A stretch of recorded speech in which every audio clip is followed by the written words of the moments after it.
Welcome to All Things Considered. My name is Tim Quigley. You need to know two things about me. I have a lazy streak, and I'm somewhat reclusive. That's being kind. And you'll find that out as we talk. Welcome to All Things Considered. I'm one of the hosts, Kenny Phillips, and yes, Tim has a lazy streak. I've known him for too long. I would like to tell you how we met, really, because I remember distinctly surfing at a place called Sandman. I was probably 12, 13 years old, maybe. Tim was out, Stevie Horner was out, Steve Shipley was out, several of the really good hot people were out, and I know Tim, and before we got into this, Tim said something about Yancey, seeing him for the first time and saying, hey, you're like your style and this and that. And that's what caught my eye too, was the style. I can remember distinctly paddling out and seeing Tim coming down the line at me like this and just thinking, wow, that's going to be me someday, being able to surf like that and this and that. And that's how I met Tim. Through that right there, didn't really know his name or anything, just knew who he was. Yeah. But then, and I know Tim will get into this probably a little bit later, and I don't want to spoil it or anything, but when I really started knowing who Tim Quigley was, who Johnny Larson was, who these guys were that I looked totally up to as far as mentors, surfing and all, and actually more life mentors than just surfing. Okay, I want to make that clear too, but his father was a pastor, and it just seemed like the surf group started during that early movement of Jesus, the Jesus movement, Jesus freaks, whatever you want to call them. His father's church was really harboring this culture which nobody else in Fort Walton wanted to touch, and that's when I just really started becoming friends. And then, of course, through other things, we kind of separated way back, but around the late 90s, when I started getting my act back together and I started really trying to follow the Lord, that's when Tim signaled me out one day, and he told me, he said, God told me that I just need to mentor you in a spiritual way. And then we just became pretty good friends. We don't agree on everything, but that's okay. We're not supposed to, But Tim and Johnny are probably the two people that I would really look up to most, and not just for surfing. Yeah. Johnny's real. So is he. So. Well, thank you, Kenny.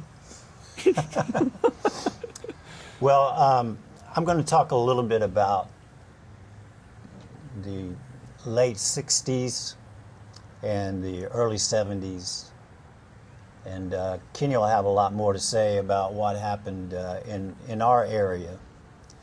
But I fortunately had a friend that was really interested in learning to surf, and so he would pull me along and take me to the pier, and we had a wooden pier back then that everybody could walk, and everybody had access to, and so I would see the surfers. And back then, in 1967, it was longboarding, and that was all there was. Mm-hmm. And we had some good longboarders. I'm going to mention three names: Scott Work, mm-hmm. Bruce Dyke, mm-hmm. Scott Reed, and there were others. And so my friend would always, want to go to the pier, watch the surfers, and it was through him that I gained an interest, and he ordered a used board from California. And so we would take it out together, and finally I started taking to it, and we started longboarding. But if anybody knows surf history at all, I started surfing in 1967. And in 1968 in Australia, the shortboard movement started kicking in. Mm-hmm. So it filtered its way over even to the Gulf Coast. Mm-hmm. And a little bit later, but well, the thing was that boards started getting shorter and shorter. And what I found happening, which I didn't fully realize was happening at the time, was the guys that were 2 years older than me, say I was 14 or 15, if they were a couple of years older than me, they were having a hard time transitioning to the shortboards. So they're dropping in size, and these guys who were just so good on longboards were getting frustrated, and it was so uncool to ride a longboard. So you had pulled the carpet right out from under their feet.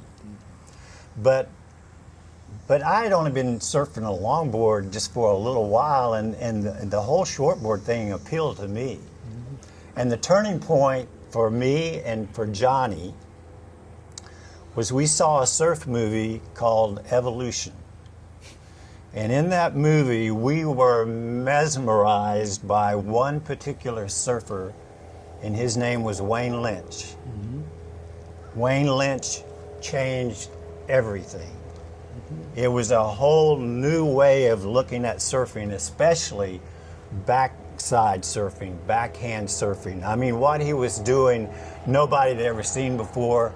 And Johnny and I were watching this film together, and we were totally enraptured in what was going on.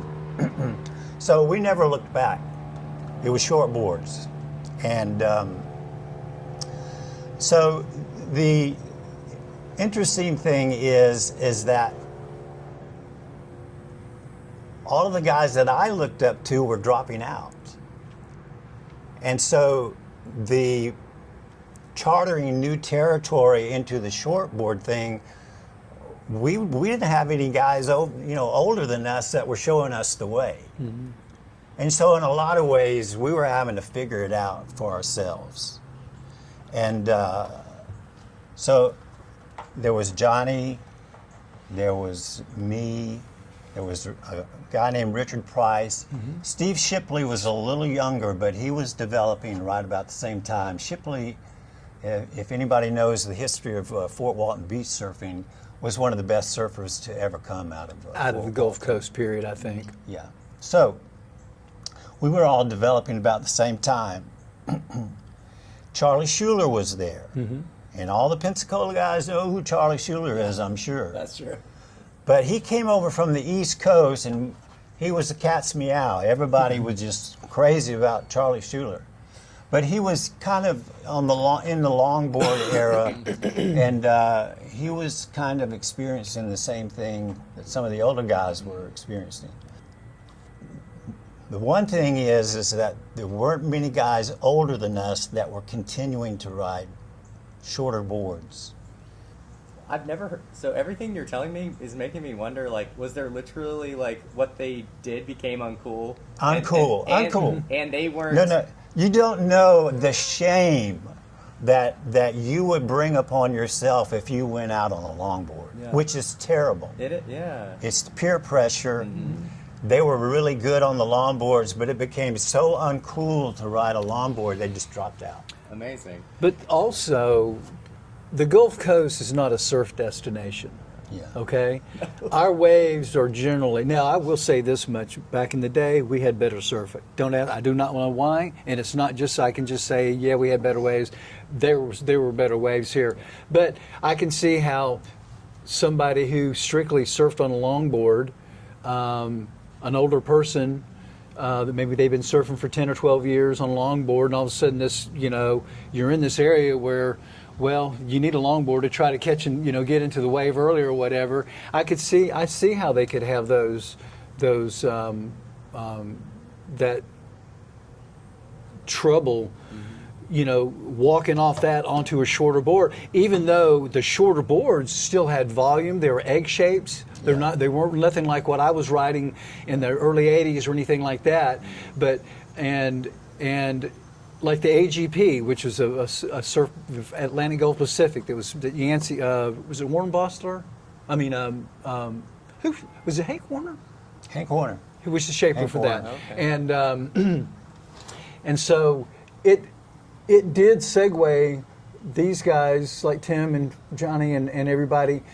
It allowed them to drop down a little bit but still had a little bit of volume in it. You know, it wasn't. We're not talking like going from a 9.6 to a 5.4 rocket ship. Yeah. You know, you're talking about maybe. I think probably some of the first quote shortboards are probably 7 foot, 7.2, 7.3. And maybe still 3 inches thick Well, or something. yeah.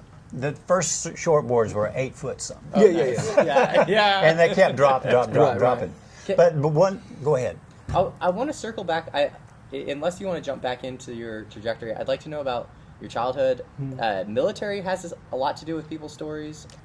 My dad was a pastor, so all the preacher's kids know what I went through. Yeah, they're usually rebels for a while. So not always true, but one of the things I wanted to say about the generation before me, it was almost unheard of for a guy to be over 30 that still surfed. yeah. Now you've got to remember that. Most of the guys that surfed were 20-something at the oldest. When the 70s came along, I started shaping a few boards, didn't really know what I was doing. I would go up under a tree and try to shape a surfboard, and actually did pretty well.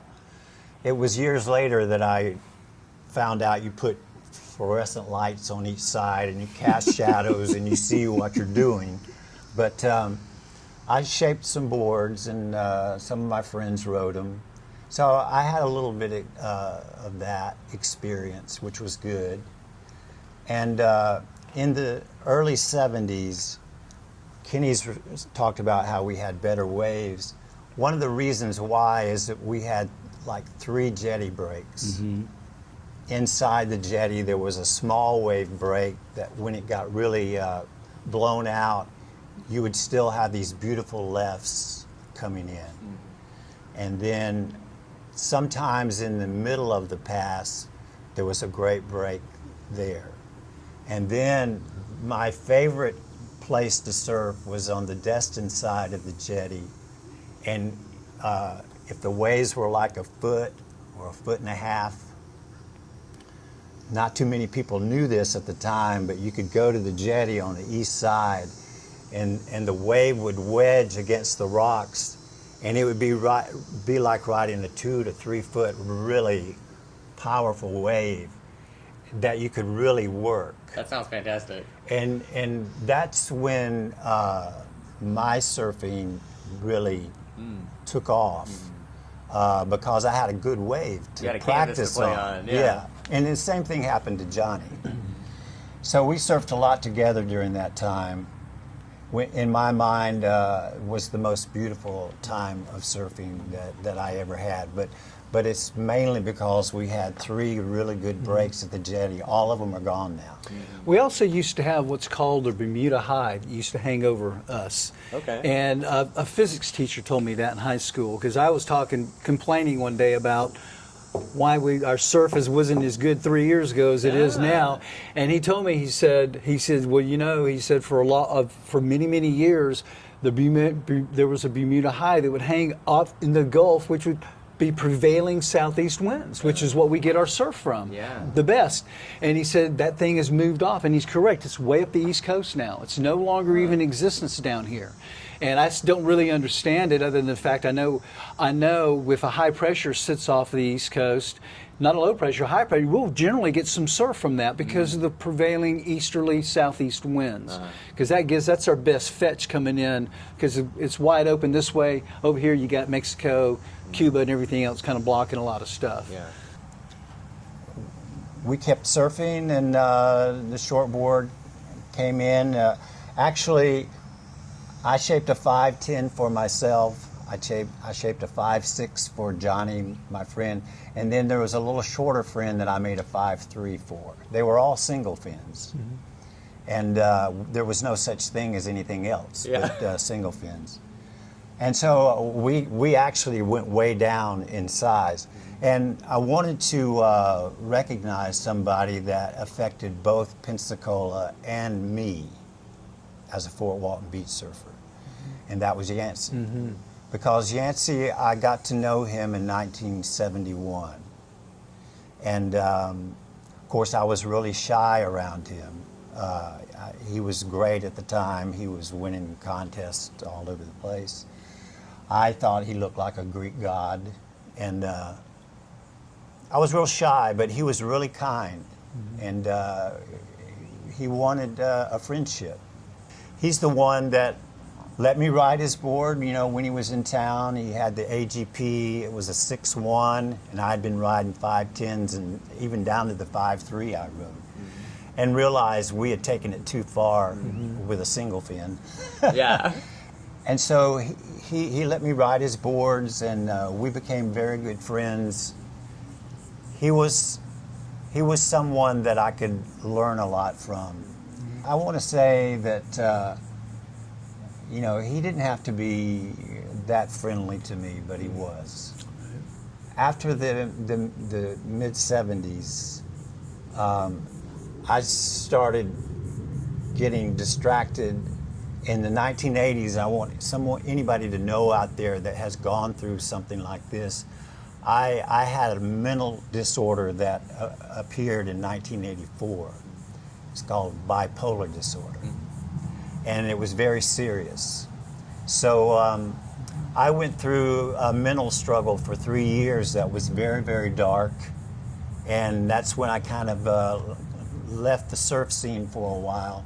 And I want anybody out there to know, it was Yancey that came to my house with a laser egg and said, "Tim, you've got to ride one of these boards. You'll get back into surfing." And so again, I have to thank Yancey for getting me back into surfing. And that was way over and above what he had to do, but he actually was that good of a friend that he came over, showed me the board, and got me back into surfing. And so I don't have a lot to say about surf history because I'm so reclusive. I've been in the surfing scene so long, and I don't really know that many surfers. I do want to say, though, Kenny knows a lot more than I do about what went on after that, and I'm going to let him talk about the 80s and beyond, you know. Perfect. Thank Well, you. if I had to say, kind of, I guess, maybe on a comical side, not a real serious side, but if there is one thing that I'm very grateful for me surfing, or allowing me to surf, is Piggly Wiggly. I was born in Montgomery, Alabama, and I was this far from being a goat roper. A what? A goat roper. Okay. Or a chicken farmer. Yeah. And because my mother grew up out in the hills, out in the sticks, grew what they ate. My dad worked at a grocery store, and somewhere along 1962, 63, I was like 2, 3 years old. Guy called him and said, "Hey, if you're interested, I want you to come to Fort Walton Beach, Florida, and run our 3 Piggly Wiggly grocery stores." And they wanted him to run all the meat markets at the grocery stores. And he accepted the position, and that's one of the best things that ever happened in my life is becoming a Christian. And so I give kudos. I don't shop at Piggly Wiggly, I shop at Publix. But every time I was to go by Piggly Wiggly, I'm like, thank you, thank you. So I grew up here in Fort Walton Beach. Not my whole entire life, but I won't even call myself a local, even though I've been here for, 65, 6 years now. My 3 daughters are locals. Yeah. They were born here, born and raised here. But you know, going, and I don't want to skip around too much, but Yancey Spencer, he had an effect on a lot of people in this area. He really did. And when I was 10 years old, I had this guy that lived across the street from us. He was a senior in high school. My parents were good friends with his parents. He came knocking on the door one day and said, "Hey, Miss Phillips," he goes, "I'm fixing to go surfing, and I was going to see if I could, it's small, I was going to see if Kenny wanted to come out there, quote, learn how to surf." He goes, "Sure," and I'm like, "Heck yeah, man, let's go." And so I remember him, His name was Ray Taylor. Did you ever know him? Ray Taylor. I was too reclusive. Well, no, this is not at this time. But Okay, go ahead. You were probably he's probably about 3 or 4 years, because I was like 10 years old at the time. So, but he had this surfboard that he made out of plywood. Heavy Hollow? Hollow board, and I can remember him just putting me on that thing, shoving me off, and me standing up and going straight to the beach. I hit the beach, I walked off the board, and I looked back out and I went, oh my gosh, man, that's the best thing I've ever done in my life right there. And so about 2 years later, man, I was mowing lawns, bought my first surfboard, probably 72, got it from the old Sunshine Surf Shop in Destin. It was a 5'4" Sunshine Spaceship from Claudia Kaja Natural Art, and it was a twin fin. The tail was about this wide, had these funky old twin fins, and that's what I learned to surf on. This big old plug, man.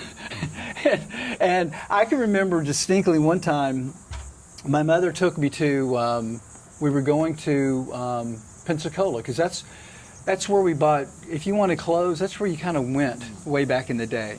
If you wanted Levi's or something like, went over to Pensacola and spend the day shopping and stuff like that. And I remember sitting in the car with her going, Mom, I said, when we leave, I said, can we go by that? There's a surf shop in Gulf Breeze. It's called Interlight, and I would like to stop there and go in and look at the surfboards, and that's where I met Yancey then. And I tell you what, from that day forward, he always knew my name. He called me by name, and now I didn't agree with Yancey on a lot of things, but as far as a person and a realness to him, he was a real deal, and his influence on this area. I mean, there's a reason why there's a statue there at the beach. Because I don't think anybody else can claim anything close to what Yancey, and Yancey didn't claim it. He just was it. Mm-hmm. You know, he didn't ask for it. He just became it. And but when I started surfing and I mean, these guys had so much influence on me. Just watching them, I'd sit on the beach and just watch them and emulate styles. Same with surf movies, man. Some of my favorite surfers are Jackie Dunn, Larry Bertelman, Reno Avalera. I used to watch their styles, man, and that's what I would surf at. I mean, Tim will tell you, I not as much anymore, but I could find a tube anywhere. Yeah. I could find a tube anywhere, and that style is what helped me find the tubes, because I'd just take off and just squat down and just wait for that barrel, and but you were the tube magnet. He was a good barrel. Yeah. But as I grew older, it took me. I call myself the third. I call Tim and Johnny and so many of the other good surfers that are still around surfing. They were the first generation. I mean, second generation surfers, and they were. What's the difference between Tim already touched on this? What's the difference between them and the first generation is these guys kept surfing. Mm-hmm. They were not so adapted to the longboard they couldn't make a change. Yeah. And I didn't ride along. I ride a longboard now. I don't. But back then, man, I was, grew up on a shortboard and, surfed, started becoming a fairly accomplished surfer, and surfed on all the teams, a lot of teams around here, and surfed in the contests in Pensacola, Panama City, East Coast, wherever, But that was kind of short-lived for me too, because probably I can remember, I think it was like 1980, 81. My girlfriend, she's my wife now, we were over in Pensacola. I was surfing a contest over in Pensacola, and I was in the final heats with two guys from Pensacola, one guy from Panama City, and myself. And I knew all those guys. I can't remember their names now, but I distinctly remember in the finals, I paddled up to the Panama City guy, which Panama City and Fort Walton Beach, we were kind of rivals in a way, but, and And it's just, it's just competition maybe, I don't know, but there's other speculations, but anyway, I don't want to have to say sorry. but I paddled the Panama City guy, and I told him, I said, dude, you got this. You got this contest, man. I said, you're great, you're surfing great, you're catching great waves. And I'll be dang, man, if after the contest, they announced the winners. The first two Pensacola guys were first and second. I was third, and the Panama City guy was fourth. And I was angry about it because I thought, that's just not right. And I didn't even get my trophy. I told my wife or girlfriend, I said, I'm done. I said, I'll never surf another contest. The judges just didn't call it right? I just don't think they called it right. And maybe it's favoritism. I don't know. And I can just remember walking away from competitive surf. I still surfed on teams just because people, I guess. Give you a discount on your surfboard. Give me discounts on my surfboards Yes, and wetsuits and everything else. And but man, as I grew into surfing, I would probably say by the time I was 11th grade, I really started taking off surfing well. And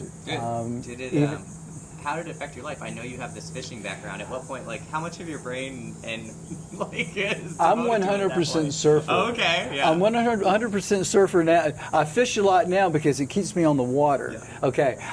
When I graduated from high school, I remember walking out the high school, just thinking to myself, what's coming next? What happens next in life? Because I never even thought about that, and now I'm going to have to think about it. And I thought, how can I keep surfing to go into business for myself, be my own boss? That way, if Kenny wants to go surfing, Kenny goes surfing. His boss says so. You're getting the day off again. And so, yeah. And so I eventually just started a small little, carpentry, painting business, and it's been going on for 45, 46, 47 years now, and it's always kept me in the water. Did you ever work with Johnny Larson? Yeah, Johnny, I knew Johnny. I remember the first time I saw Johnny we were at the pier. It was the wintertime. He'd been out in California. He had come home, and I'm sitting there looking out this. They had a little snack bar that you could look out over and see on the right hand side of the pier, and you could see everybody surfing. You could sit by these glass windows. And I'm watching this cat, and I'm going, where'd this Air Force guy come from? I haven't seen him. I don't know this guy. I mean, and so then I realized who it was, and then probably in the mid '80s, I ran across Johnny. We were working together on a job somewhere.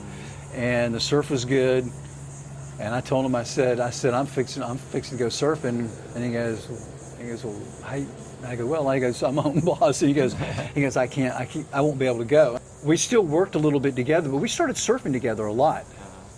And then Amazons came along and started breaking good, and Johnny and I, we used to spend a lot of time paddling over there. And then one day I thought, I'm getting me a little boat, and we're not going to paddle no more. And we surfed over there for about 10 years. And there were times when we'd be over there surfing Amazons in that mid-80, and I'd surfed it way before then, but consistently mid-80 to probably 95.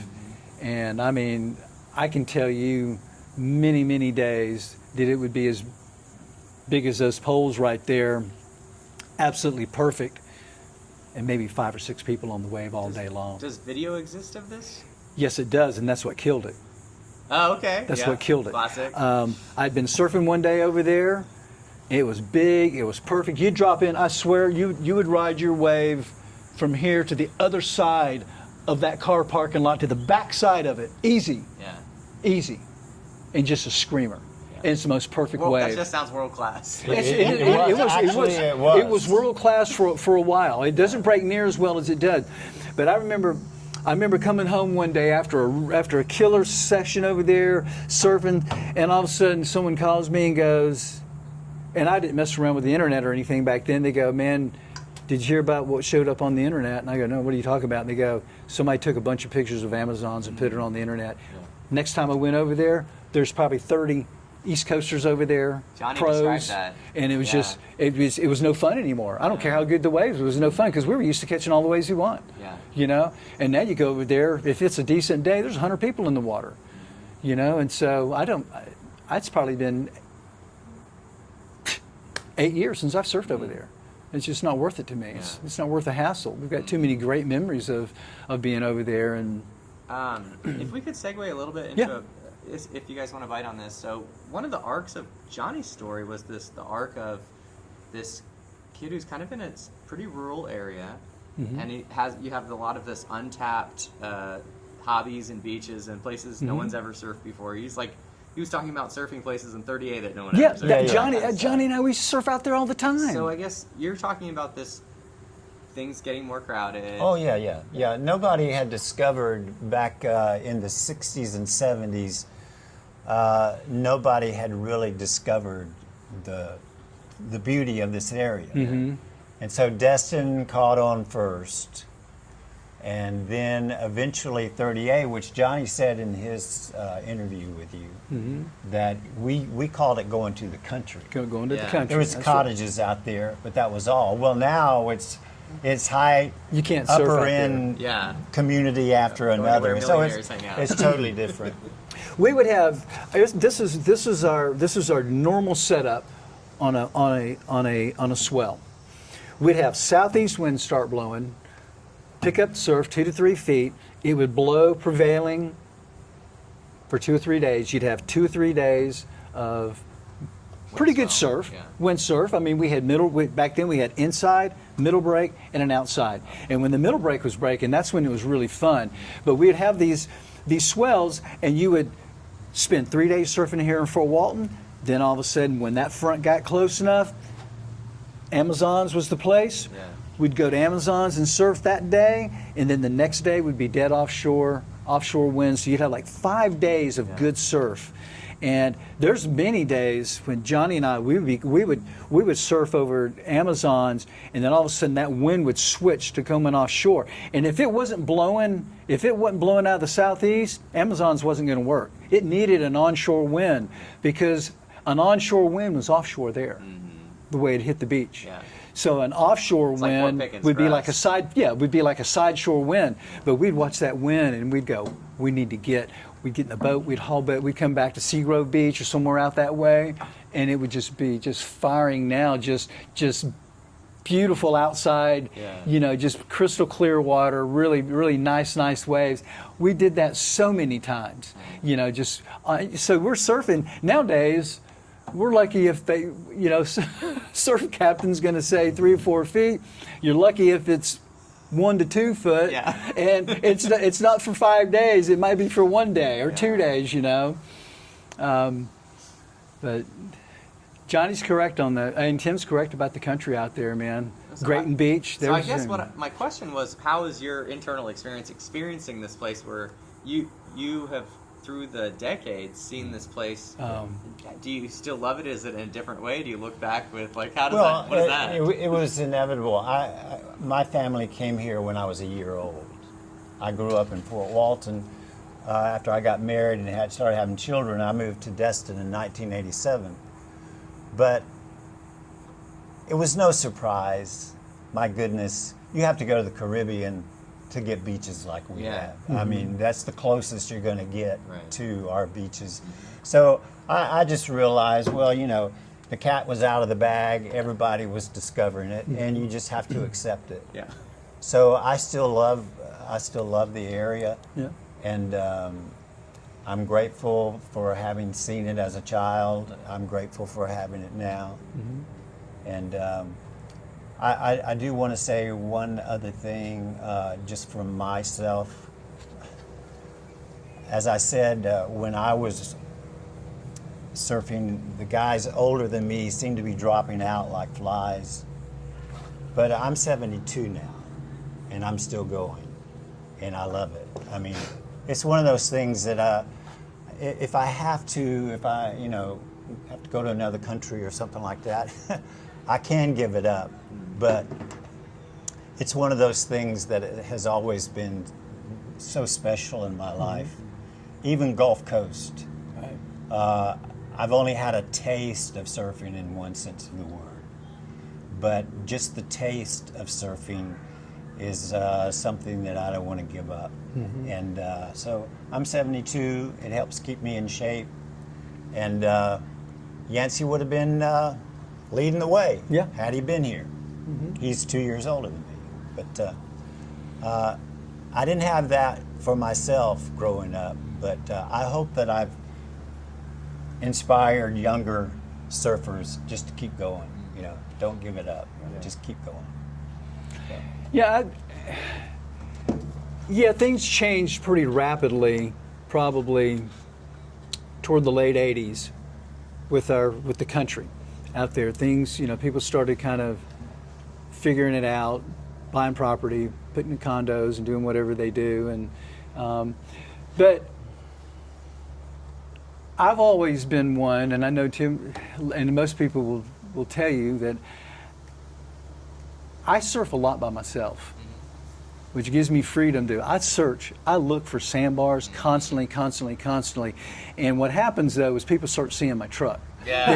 And they because I was standing at Colonel's one day, and this guy comes down, he looks out and it was really good, and he goes, well, I knew it had to be good if Kenny Phillips was here, and I'm like, shit, you know, I'm like, dang it, man, I got to get a new truck, man. So, That's funny. But I'm always on the search, and I tell Tim, you know, I don't let many people know where I'm surfing, because a lot of people, loose lips sinks the surfboard, man. Sinks my dreams. Big crowded lineup. It does, makes a crowded lineup. So, and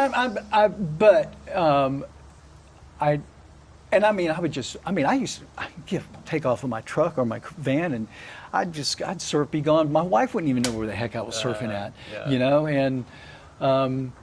But I don't like I don't go out on huge stuff by myself anymore.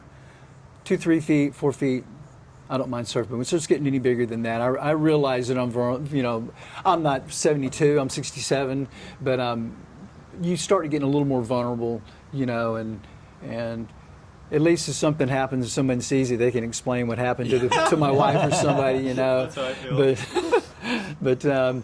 But you know, I tell you, I feel very, very fortunate about surfing is. I don't want to say it's a religion, but I mean it's a lifestyle. Surfing's a real lifestyle. I have no idea how people can walk away from it. And I've seen some of the best surfers in Fort Walton Beach walk away from it. And I don't get it. I don't understand it. You know, I can understand if you have to move away or something like that, but to make that decision yourself as I'm done with it, how? How does that happen?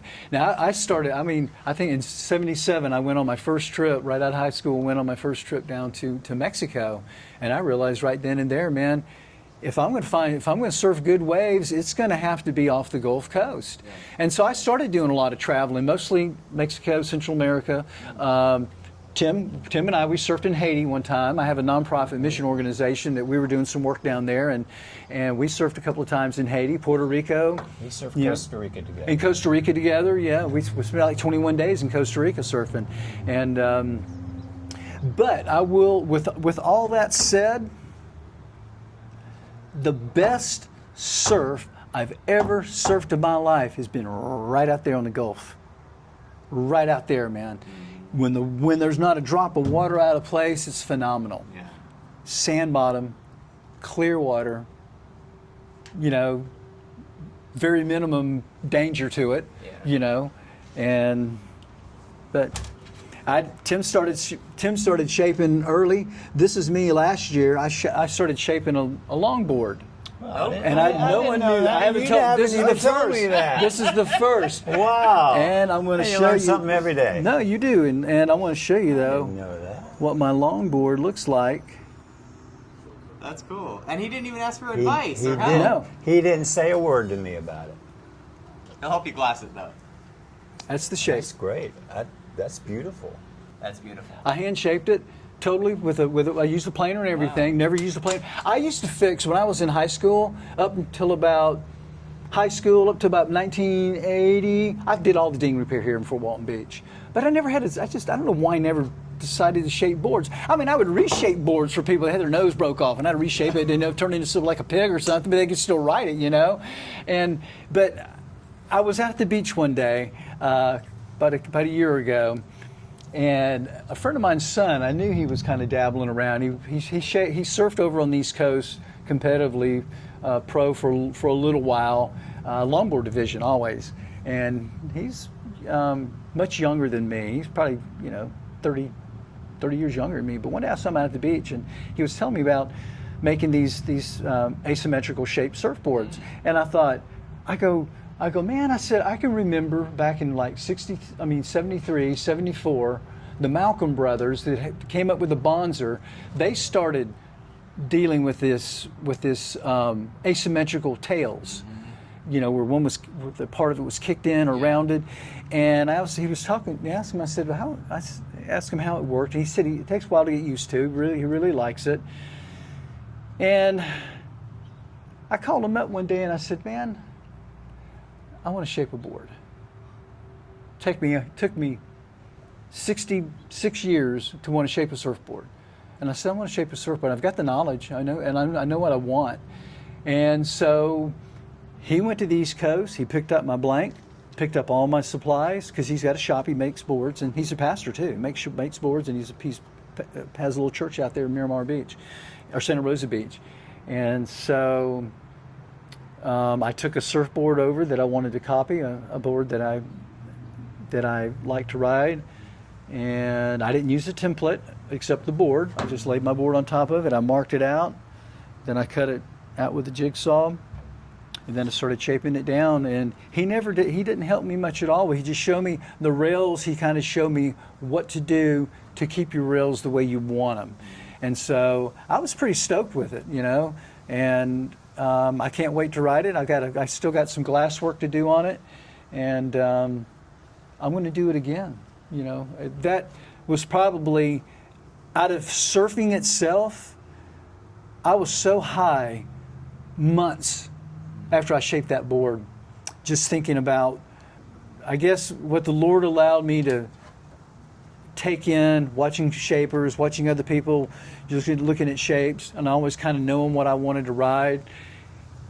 And when I shaped it, I was very humbled by this. I thought, this is really cool, and I'm looking forward to doing it again. That's great. And it sounds like it was an enjoyable experience. Oh, it was very enjoyable. Now, was I just not paying attention? Did it get glass? It's got glass. I got one more coat to put on it. Okay. It's a single fin. Okay.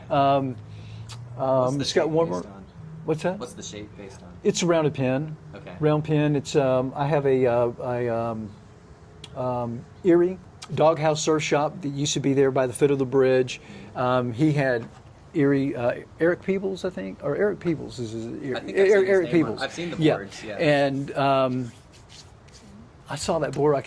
We were doing Bible. We had church at his shop for a couple of years, and I remember walking in, and I had a combination. I had the alarm system, everything in his surf shop. We went upstairs, left everything downstairs. But one day I walked in, I saw that new board sitting over there, and I'm like going, and I wasn't even riding longboards hardly then. I'm like going, that's a nice looking shape right there, man. And I picked it up. I was like, holy cow, this thing is light as can be. I said, man, this is going to be great. And I bought the board and ended up liking it. So I shaped this after that particular shape. I didn't come up with the shape. I just used the board as a template. And, that's, to me, that experience right there was just as good as taking off on any good wave, man. I love that. Any good wave. There's a story I want to go back to. It's about your father, and Johnny Larson had that story about. He didn't sound like he was a bad kid. He probably smoked weed. Oh no, and, he was a good. He was a good kid. But he sounded like he had this point at which he had this. Experience. He had this experience, I'd like to hear about that happening from your perspective, and then maybe if there was some kind of. Sure. I am really curious about, you talked about spiritual mentorship. I kind of want to go in that Okay. direction. Well, that's interesting. Yeah. No, thank you for asking that. My dad was a pastor, so I was accustomed to hearing about Jesus, Yeah. that he was the Savior. I'd heard that, growing up. Well, I was 5 years old. That's pretty young. But I had a Sunday school teacher. I don't remember any other classes that I ever had with this lady. She was an older lady. But one morning, she showed us a black heart. And she said, sin has made your heart black. And God wants to make it white and pure. But the only way God can take a black heart and make it white is that he's got to take a red heart, which signified that Christ shed his blood. Yeah. And he was the Son of God who came for the sole purpose of making a way for us back to God. And so my Sunday school teacher told me that God can take the blood of Jesus and put that red heart over that black heart, and it becomes a pure heart, a white heart. Well, I'm 5 years old, and I'm understanding every word she's saying. And the odd thing about it is another little voice begins to speak to me. And there's a voice inside my head saying, Tim, you know you're a sinner. I said, well, I haven't robbed any banks or killed anybody, but yeah, I know I'm a sinner. The voice inside my head said, well, God can forgive you because of what Jesus did for you. It's not just for that person over there, that person over there, that person over there. He did it for you. And the voice inside my head, as I was listening to my Sunday school teacher, says, do you want the forgiveness that comes through Jesus Christ and his shed blood for you? And all I can remember is inside my head, I didn't say it out loud, I said yes. And I said yes, I think, over and over again. So, I was just a little child, but I understood it perfectly. And I said yes to the voice of God that was speaking to me. And I made a transaction with God. I want the blood of Jesus Christ to be able to forgive me and make a way back to you. So I didn't fully understand it. I thought you were supposed to walk the aisle. I thought you were supposed to do this, that, and the other. But I had already made the transaction. And so as a child, I accepted what Jesus did for me on the cross to be forgiven. And so I'm going to be brief about this, but I had a Sunday school teacher when I was 7 or 8 years old who taught me many, many, many, many, many stories in the Bible that helped me tremendously. And so as a teenager, I kind of strayed because I was never really taught how to walk with the Lord. But the same night that Johnny came forward and some of my other friends, I wanted to get it right with God. And my life changed. And one thing that I will say in closing is that I began to realize as a young man of 19, 20, 21, the importance of seeking to find. If you don't seek, you're not going to find. And that became real to me, and I began to seek. And I would say I experienced the Lord as a child, but when, as a young man, I began to understand that I needed to seek to know Him better, my life did turn around. And I've gone through dark times. I've gone through troubled times. But God has always used even the bad things that have happened in my life. He's always turned it to good. And that's something you can't explain really, but that's been true in my life. And so I've renewed even in the past few days that, Lord, it's just like surfing. Don't ever let me stop seeking to know you better. And so I'm going to close with that. That's the most important thing in my life. I grew up in a Christian home. I mean, you know, my grandfather preached, my uncles preached, but they were fire brimstone. I mean, there was no wiggle room, you know, growing up. But I had an older brother, George, who was very, very. I mean, back then we were a small community. When I was a kid growing up, there probably wasn't a whole lot of people in Fort Walton Beach that I didn't know. And my brother was that way. A lot of people liked my brother a lot. They looked up to him for whatever. He didn't surf, but he was friends with all the great surfers that mentored me when I started surfing. That's George's little brother, man. He prepared the way for you, kind of? He did. He prepared the way for me. And so I would say I was probably 12 years old when I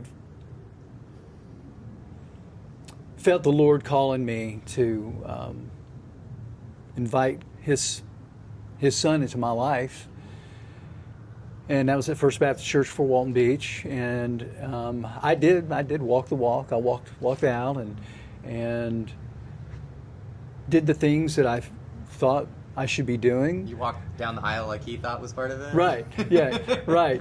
And I was, you know, and back then, being young in church was kind of hard because we just didn't have the infrastructure like you have today for young people. Uh-huh. And so I never really received any mentoring so much, or direction. Mm-hmm. I just kind of did what I thought I should do. And then when I was in the 11th grade, my brother George passed away, and he died of a brain tumor. And that was devastating to me. And it really turned my world upside down, and my family. And I can remember sitting at my house, looking at surf magazines and just sitting in this room by myself. And the church that I went to, everybody was there for my mom and dad. There was all kind of people there. And I sat there in this room by myself for the longest time. I mean, no one was coming for me.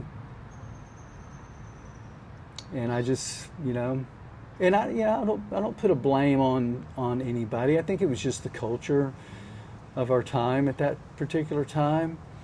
But as that day wore on, after the funeral, me just sitting there in that room by myself, my mom comes, knocks on the door, and she goes, there's 3 guys outside, knocked on the door. They want to see you.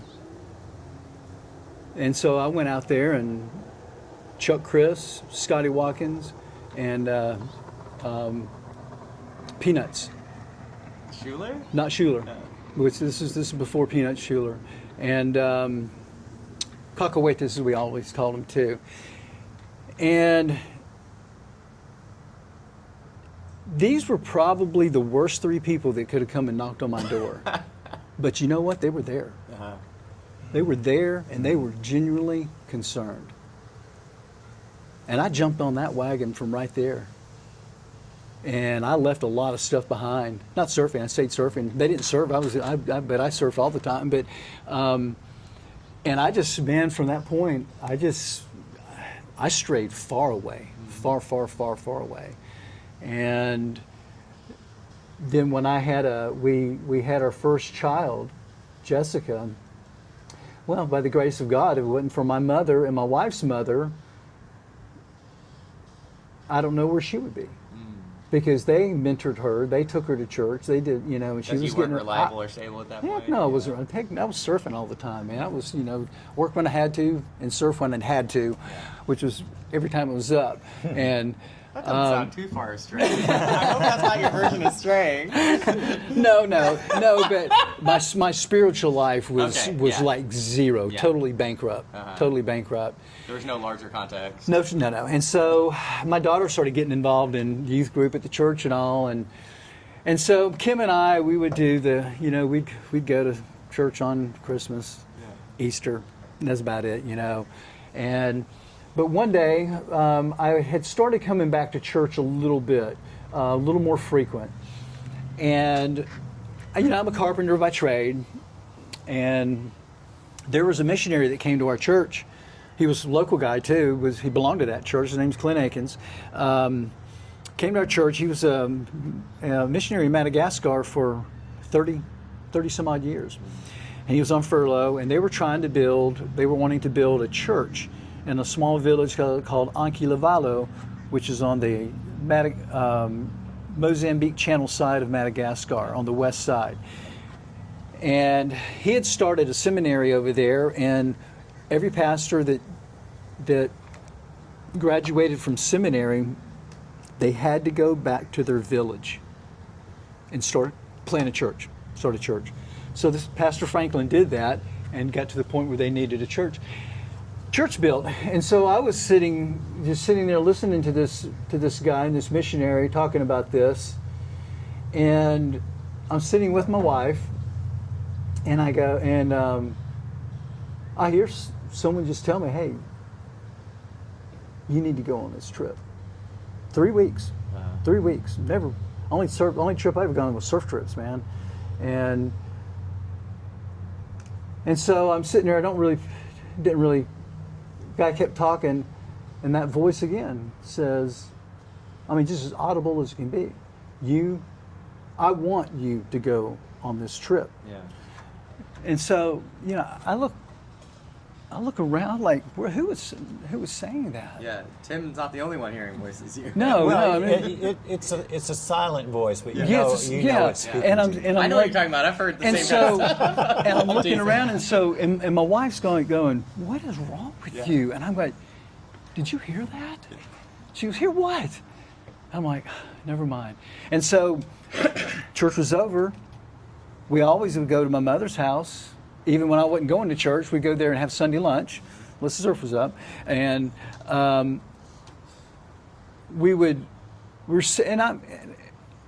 like to talk. I mean, as you can probably tell, I'm very engaged. I love to engage with people and Thank talk. God for I me. was sitting there, I was sitting there at the table, and I'm just not saying nothing. I'm just putting food in my mouth, just trying to think about what just happened. I don't understand this really. And all of a sudden, my wife goes, "What is wrong with you? What's going on?" And I just go, "I think I'm going to Madagascar." She goes, "What?" I go, "No, I think I'm going to Madagascar." And so, you know, God provided a way for me to do that. And that trip right there is what radically changed my life. So just backing up, how long is that the period between that and Tim coming to you and saying, 1999 is when I came back to the Lord. Okay. Lord never left me. And what's the time period between him offering to give you spiritual mentors? Right after that. Okay. Right after that. I went, I think, I don't know if it was before I left on that trip or not, because I remember you going to the airport with me. I can't remember if you called me or we just said after church one day, you came up and just told me, said, the Lord said that I need to mentor you. Mm-hmm. You know, I mean, and I tell you, if I would not have had that, because it really brought my wife around also, if I wouldn't have had that, there's no telling where I would be right now, to be honest with you. And I don't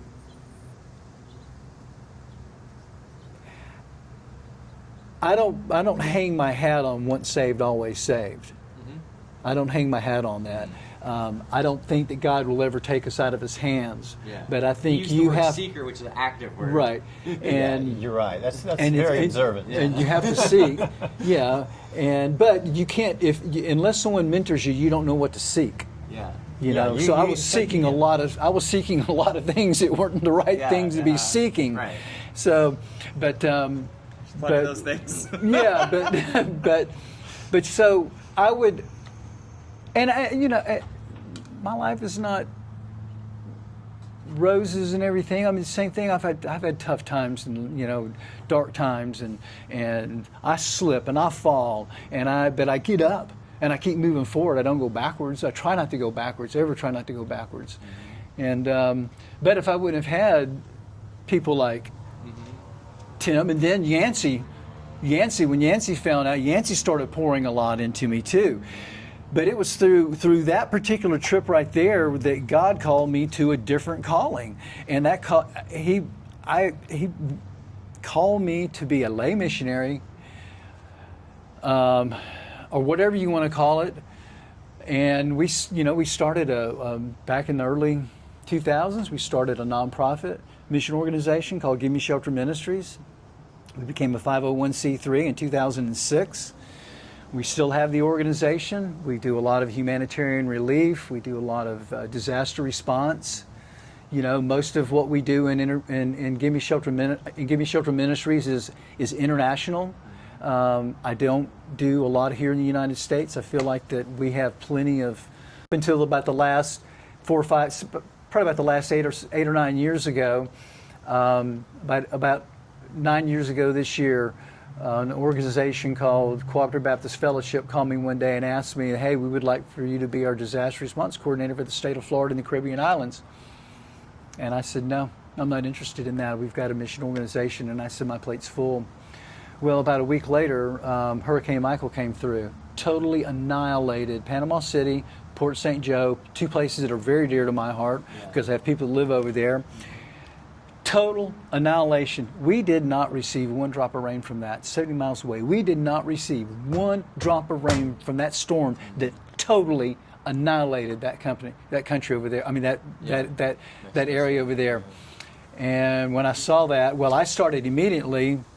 I got a hold with a couple of surf shops, a couple of fish and tackle stores. We started putting stuff together. I was taking the essentials over there, dumping them off. I came back one day and I called.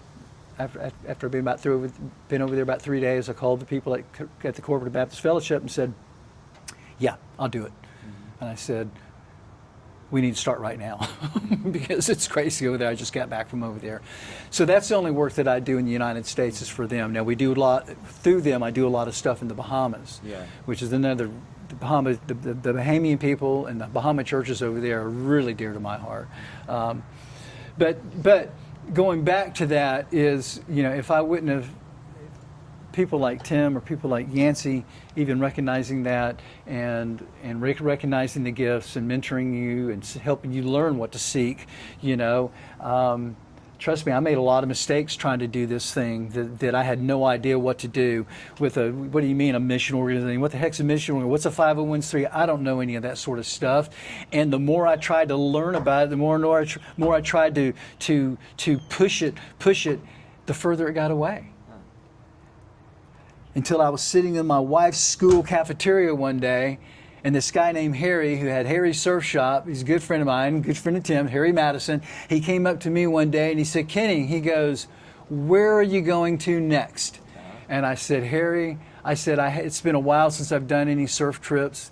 I'm kind of really concentrating on the mission, on trying to get this thing figured out. And he said, that's what I'm talking about. I'm not talking about surfing. Where are you going next? He goes, my little church has heard about some of the things you're doing, and we want to help you do the things that you can't do. You got a team. And I tell you, no, that when he walked off and left, I started weeping because I realized what a fool I was. I'm not supposed to know that stuff. Mm-hmm. He knows it. Yeah. And he's going to show me if I seek him out. And when I started doing that, it just went, whew. Mm-hmm. I didn't do anything except had faith. Mm-hmm. I had faith in Kenny. Yeah. Kenny can get this thing going. No, yeah, I can do all this. We've applied for a 501c3.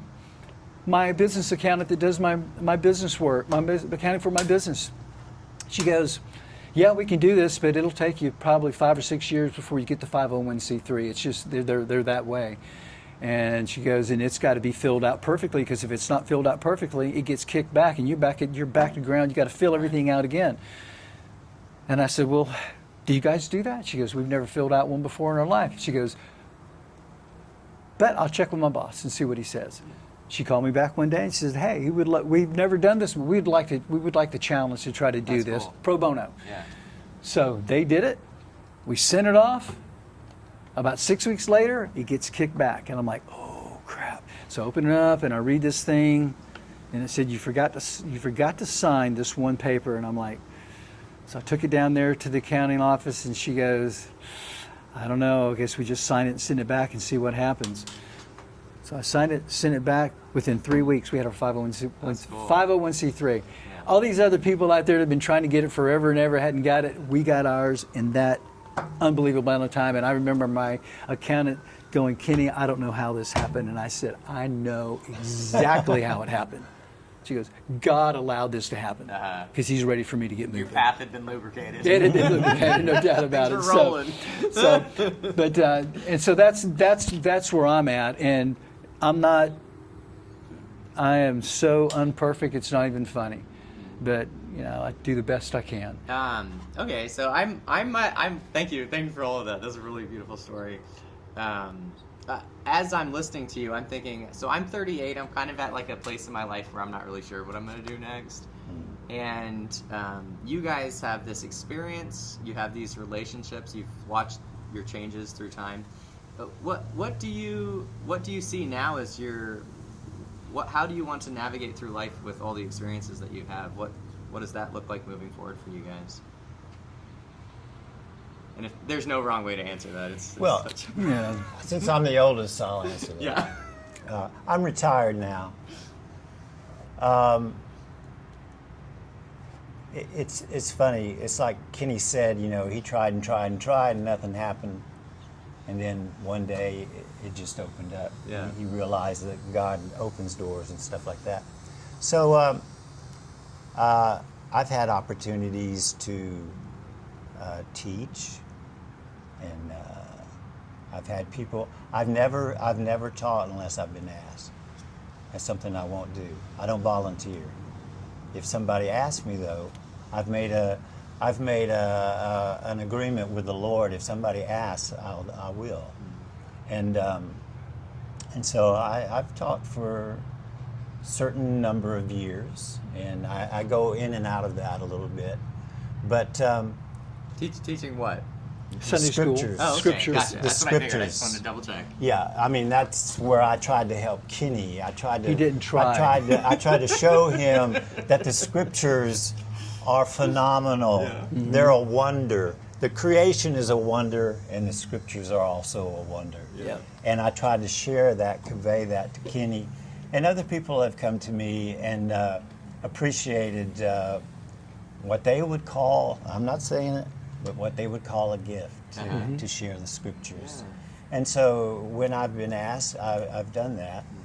And so I'm always open, where's the next, I've also been in music a lot. So I've divided a lot of my time between surfing and music. Sometimes I didn't know if I was a musician or if I was a surfer. They kind of bounced off each other. And so I still, I don't do a lot of music publicly, but I still write and stuff like that. But I've had quite a number of people come up to me and say, Tim, you have a gift. And so it's whatever the Lord wants to do. It was music when I was young, and it seems to be more, people would rather hear me speak than sing. That's funny. So I'm open. I try to say, Lord, here I am, whatever. you're flexible and you're ready to see listen, where the universe takes it. That's exactly Yeah. right, and I don't always know. Yeah. You know, you're 38, I'm 72. I still haven't learned to always know everything. Yeah. So Seems like a terminal condition, right? no, it's a good thing. Sometimes we don't need to know. Yeah. Sometimes we do need to know. Sometimes we don't need to know. Yeah. But that's kind of where I am. And Kenny has done many wonderful things to help people that have had serious things happen as far as disaster. Yeah. So he's been an example to me for helping people who have really been hurt Yeah. and had disastrous things happen. So I'll let.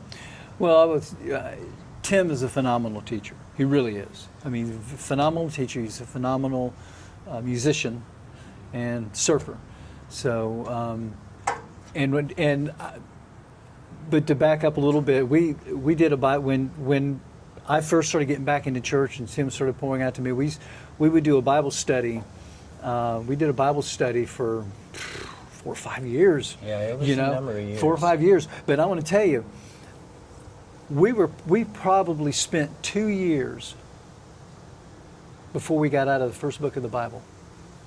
I mean, Genesis is crazy, so. That's I great. never. It's one of my favorites. I know. I had Weird stuff happens never. in Genesis. Yeah. You spent a long time there. It's What are the great. Nephilim? What's going on with the Nephilim? It's great.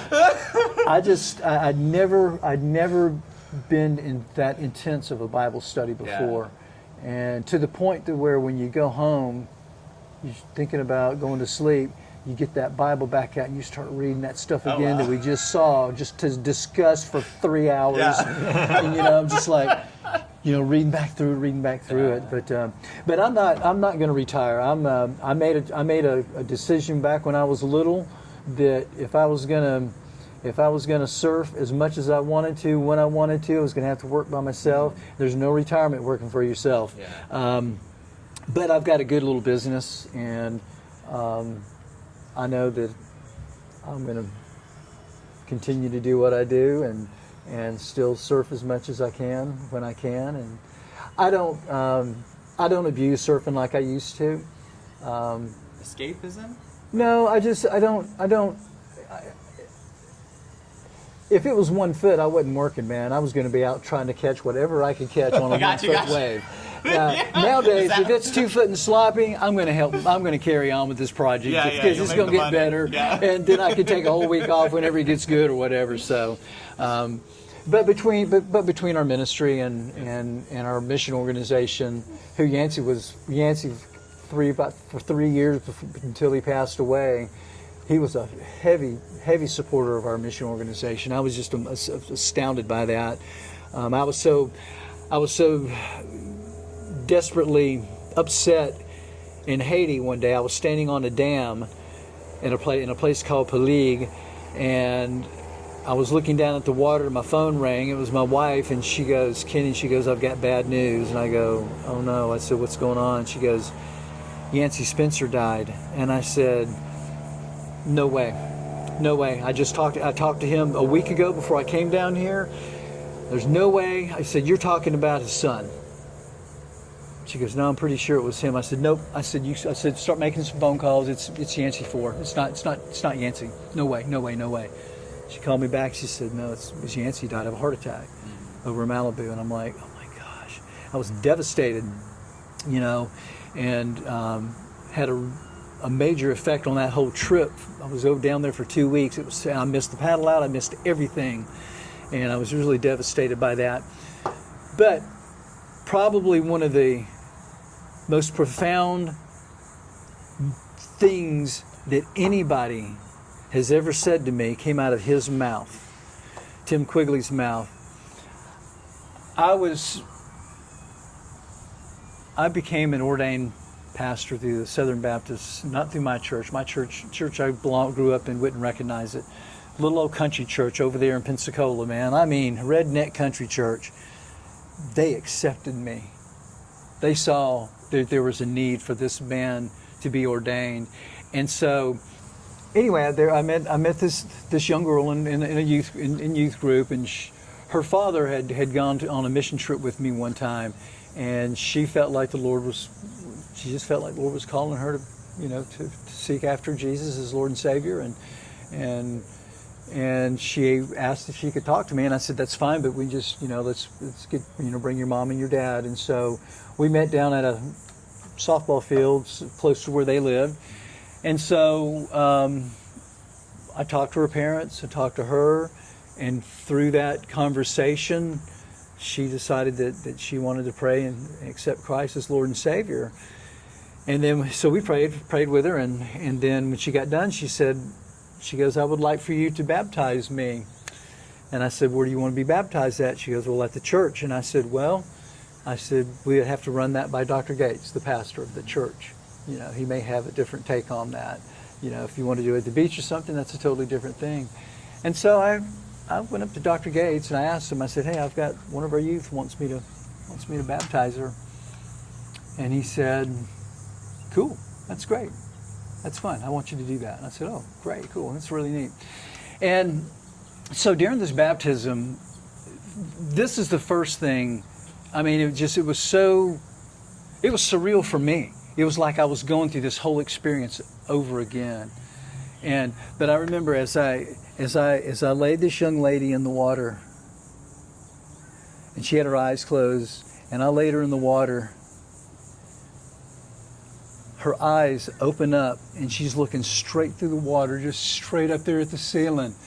And I'm looking into her eyes, and I'm just like going, oh my gosh. I mean, how special this is. I mean, and so when I lifted her up, I'd never seen anybody just open their eyes like that, And so I lifted her up, and she walked up the steps, got dressed, went back out. I came back out.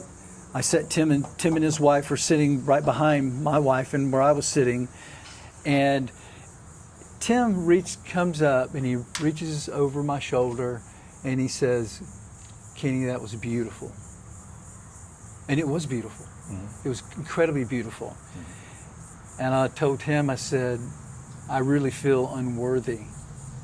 And he looked at me and he said, I hope you never feel worthy. That's the most profound thing anybody's ever said to me. Because when you start feeling worthy, you're screwing up, man. You're in trouble. You're in trouble. And I have to keep myself in check on that, because I've had an easy life, man. I've been able to surf good. I've been able to do a lot of things, and I want to give credit due where credit is due. It got nothing to do with me, And I'm not saying that Jesus made me a decent surfer or whatever, but he sure gave me the opportunity and gave me good people around me to mentor me and to help me to get to that right there. But that was the most meaningful, profound thing anybody's ever said to me, and I learned a lot from right there. I hope you never feel worthy. I have some resistance when you say that. It sounds because I guess I want people to feel worthy, but I guess at the same time, I wonder how the word grace and what you're talking about go together. Mm-hmm. Yeah, that's a good point. Mm-hmm. I think you make a mistake when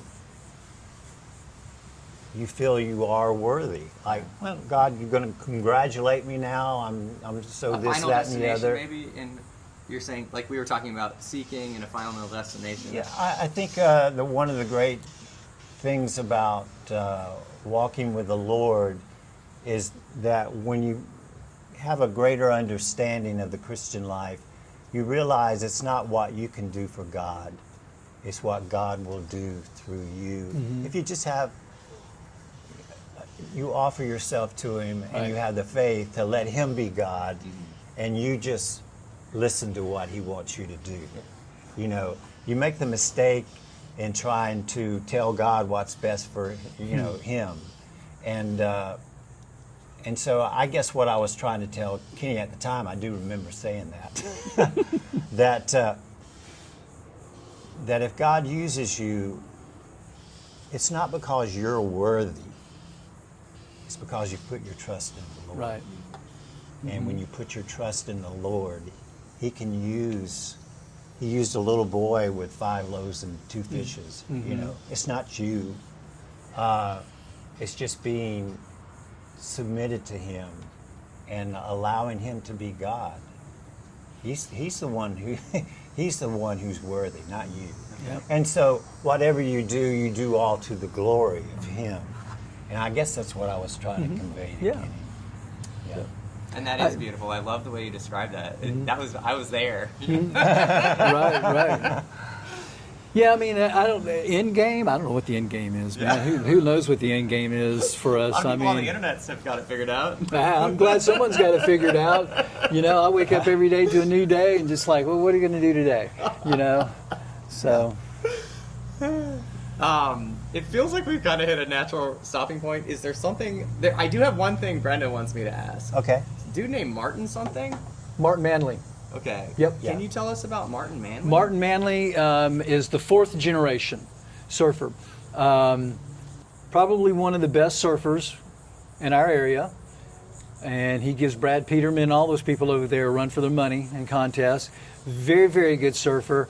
I see Martin consistently. We've become very good friends over the last 3 or 4 years. We fish a lot together. We surf a lot together. We go to Panama. I've been going to Panama City some, which I would never do. He taught me into going back over to Panama City and surfing over there. He's a great, great surfer. Good guy. Funny. Very funny guy. And I know why Brenda asked that question is because Martin also rides Ricky Carroll boards. I didn't know that. Yeah, that's all he has. Is that he gets. Matter of fact, he gets team prize, so you can get me one if I want one. And you did interview Ricky Yeah, maybe Carroll. I could get a deal. But didn't you? Yeah. Because he was he at the shop shaping? They had or? a board sale. Yeah. Okay. Yeah. Yeah. And so, but Martin's a great guy. He is. He's a good, like I said, good surfer. Still a phenomenal surfer. You know, slowing up a little bit, like us. But he's probably Martin is 67. Martin is 62. Okay. Martin grew up. Matter of fact, I remember when Martin was born. Because they grew up right next door, they were the house behind us when we grew up. And then they moved a street over. And then when he was about 5 years old, his parents made the best move they could have ever made for a surfer. And of course, Martin wasn't surfing then, but he was exposed to it all. They moved right to Sandman. Sandman was one of the most epic spots from the 70s to probably just in the 70s. Where was it? If you go over the bridge, turn right and go down the island. I think it's still called Sandman. Okay. It's called, and it's Pat Sedevy, who was an older guy, who was a great surfer too. He used to live there on the beach. We'd all just hang out there. It was a party place. It was a contest place. It was just all the surfers surf. That's where I, started seeing Tim and. So Martin moves to Sandman. Dyke, which one? David Dyke. David Dyke. But yeah, Martin moved to Sandman, and so he was totally in the shadows of all these good surfers and everything, and he was out there on the beach all the time. And he started surfing, and I'm telling you, he's a great surfer, great guy. We have a lot of fun together. He does not stop talking. We go fishing. We leave to go fishing. He's talking from the moment we leave the dock until he gets in his truck or his car. He goes home. I'm like going, and Brad McCann, who I hope And you you're get not particularly quiet either. No, well, I do like to talk a lot, but Martin never stops. Hopefully, it gives you a turn. A little bit. When Brad's surf fishing with us, we just kind of look at each other and go. But you still love him enough to bring him back on the boat. Absolutely, That's man. what's up. He's a great guy. Yeah. He's a great guy. So yes, Martin's someone that you would probably want to talk to. Okay. First generation didn't last. Yeah. Second generation took the shortboard by the horns and made it possible for me to jump right on a shortboard and not having to go through the longboard thing. And I learned surfing from a shortboard. And then I guess probably 1980, this new wave of guys come through. They were hot. They had better boards. The shorter boards are totally refined now. Just great surfers. Dave Guin, Martin Manley, Mike Gilmore, Ben Moore. I'm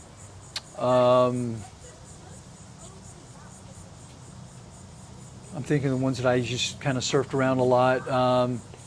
Joe Porter, Jimmy LaCroix. Yeah, Jimmy LaCroix was about he was a year or so, maybe a year younger than me, and we used to surf a lot together. Jimmy moved over to this New Smyrna, and then all of a sudden, boom, he bolted. He's been in Hawaii for the last 35 years or something like that. Doesn't hardly surf anymore too much. He rides a foil, more than anything. They got him. Yeah, they did. But there's a lot of people that you could talk to that you would really enjoy talking to in this area. I think might be a good one. I will. It's fun when they're recommended because, like you guys, it's just it's going to be good. Well, I will say, as an elder in the community surfer, I didn't see Martin surf a lot, but I knew right away he was one of the best our area produced.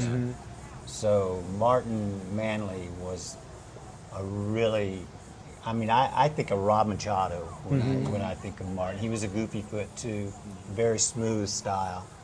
And I had a lot of respect for Martin, even though I never got to know him. We probably text or call each other every day. He's just a funny guy. He's always got something stupid to say. That's great. He'll call me. And of course, there's another guy that everybody talks about, and that's Dylan Sims. Dylan Sims, a great surfer. Dylan Sims is a fantastic surfer. So is Dylan Heath. There's two Dylans, and they're Dylan's.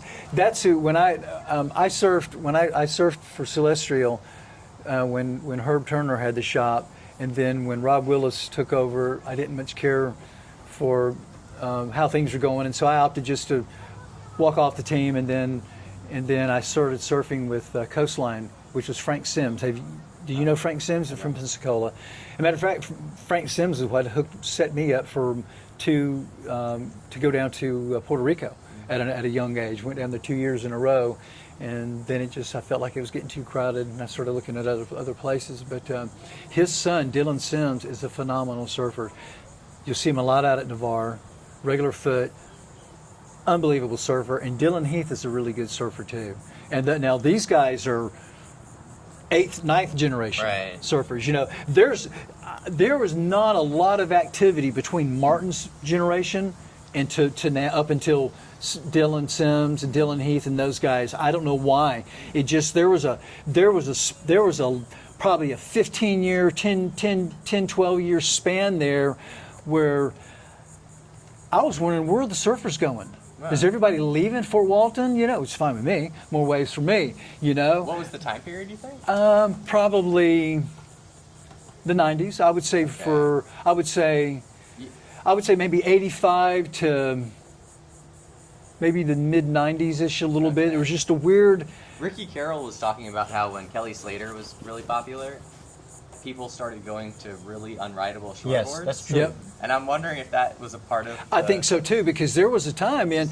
You walk into a surf shop, the longest board you saw in there was a 5'7". Yeah. And you're like going, well, you can't surf that here. They were narrow and really rocky, super thin, and they didn't work very well, especially in the Gulf Coast. Yeah. I constantly, all my surfing career, rode a 6'4", 6'2" to 6'4". Then I got into, I met a guy from California. His name is Joe Bagueas. He's passed away now. He was way older. He was like in his 70s when I met him. And he was making these mini Simmons. And he actually was commissioned in Hawaii. They found an old Bill Simmons board, and it was eaten up with termites. And he restructured that whole surfboard. And he started looking at that board, and he started thinking, this thing works, man. And so he dropped it down to about 7 foot, and he got a couple of his team riders to ride it, and they go, let's go smaller. And so I've got 2 of his boards. One's 5'6" and one's 5'7". And he fought me tooth and nail to make it 5'7". He wanted me to go 5'4", and I was like, I don't want to go. He goes, dude, I'm telling you, they work. But he's correct. They do work. They're great surfboards. It basically looks like a longboard cut in half. Yeah. Wide square tail. I've got a I got a fish, and they're both twin fins. They're keel fins, glassed on.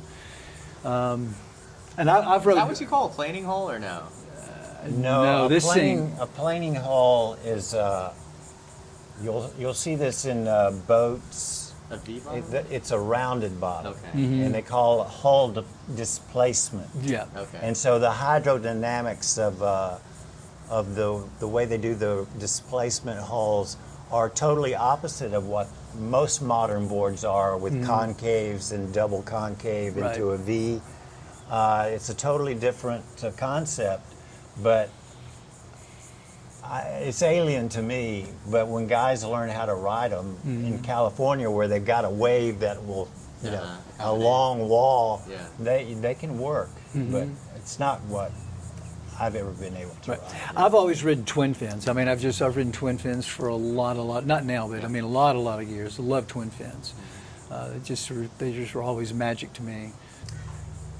Well, I would like to end by saying this has been All Waves Considered, and it's been my pleasure to talk to Julius and to Kenny, my old friend, the young one, about surfing and other things. It's been good. And this is Kenny signing off from All Waves Considered. I thought it was a pleasure talking to Julius. We've talked many times on the phone since the inception of this meeting right here. I don't think I could have had a better partner than Tim Quigley with me on this right here. And matter of fact, I wouldn't have wanted to do it any other way than this right here. And my old friend, Yeah. and our new young friend, Yeah. and everybody out there that Julius is going to run across. You know, just pour your heart out. And you know, we've got rich history here. We really do. It's not a surf destination, but you know, we do have history here, and there's a lot of good characters. So, thank you for allowing us to share. Yeah. Thank you. You guys. Yeah. I really appreciate it.